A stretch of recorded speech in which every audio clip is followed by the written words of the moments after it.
Hi everyone, my name is Tiffany and I'm here to show you how to plan a perfect event.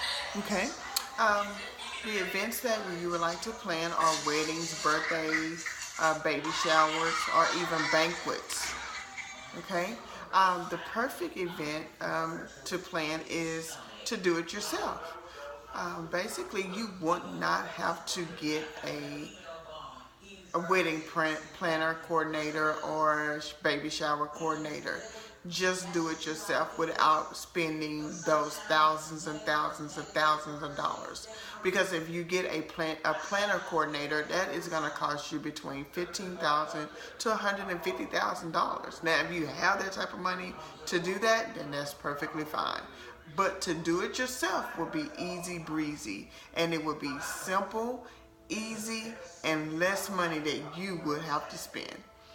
The best thing I can offer to you to plan a perfect event is to go on your YouTube, or you can go on Pinterest to look up ideas, the cost of things, to find a cheaper way to do it and have it looking so beautiful that everybody would think that you spend thousands and thousands of dollars on your event, and actually you probably spend over $200 or $300. That beats you spending $150,000 to $15,000. Um, the best thing to start out with is how to get your event planned and make it perfect is making sure that you have your guest list, where you want to have your event, and your time of your event, and also getting your food preparations together.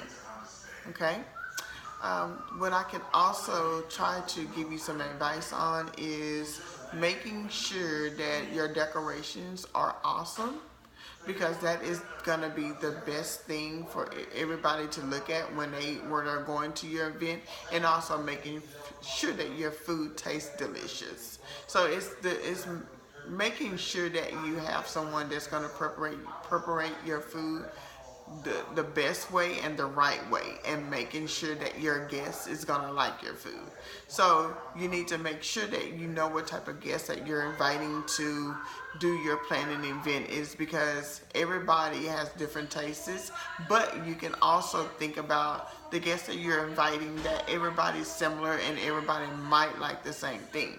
So I wouldn't go so far of getting like a lot of seafood, because a lot of people are allergic to seafood. So just make it simple when it comes down to the food, and I would do mostly like finger foods, but make it look like it's very expensive when you're doing your finger foods. Um, Also, what you will also might want to do is to think about the cost of the building when you're renting your building. Also, get you a planner. Get a planner. And when I say a planner, like a calendar or a journal, to write in what you need to do daily, so that you can understand, to organize yourself. That's basically what I'm trying to get you to understand. Is to, when you organize yourself, that's going to be the best option for you, and making sure that everything is planned correctly and everything is going as it is in your journal that you have written on. And so, what you can also try to do with your guests is you can do their seating. I would seat everybody accordingly to how your event is going to be, what type of event that you're going to have. Sitting everybody in a certain way, and then when it's time to get food, that it is organized, everybody lines up at a certain table, making sure that everybody gets food and food is not wasting.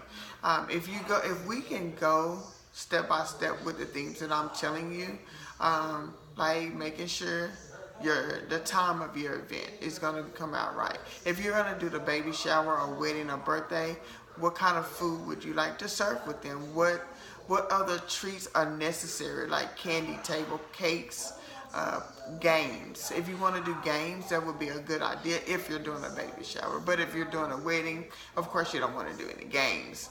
But making sure that you get people, if you're doing a wedding, get on the dance floor. Having good music is the best thing to make sure that everybody's having fun and everybody's being participating in. Um, and making sure that you have all your payments available whenever you're getting ready to pay for everything. When planning for an event, the most important thing is to outline the cost of what you need to do. Okay. Also, making sure that the time is right. Everybody needs to be on time. If you're going to send out invitations, you need to, sometimes if you can just put it 30 minutes before, because sometimes when you're at a venue or you are renting out a building, you have to be in that building at this certain time and out of this certain time. So I will always tell my guests 30 minutes before time, because people don't never come on time most of the time. Figure out the things that you want to have plenty of. Vision, having good vision of however you want everything to look like. But the best option is to sit down get your book and plan your cost on how much you want to spend on everything, and that you don't go over it. And it's basically, you don't want to go over your budget. You have a food budget, you have a decoration budget that you would need to do. So how to make it easy breezy for you when planning something is to make sure you keep a journal of everything. Write it down, stay focused, and stay on your plan. Thank you.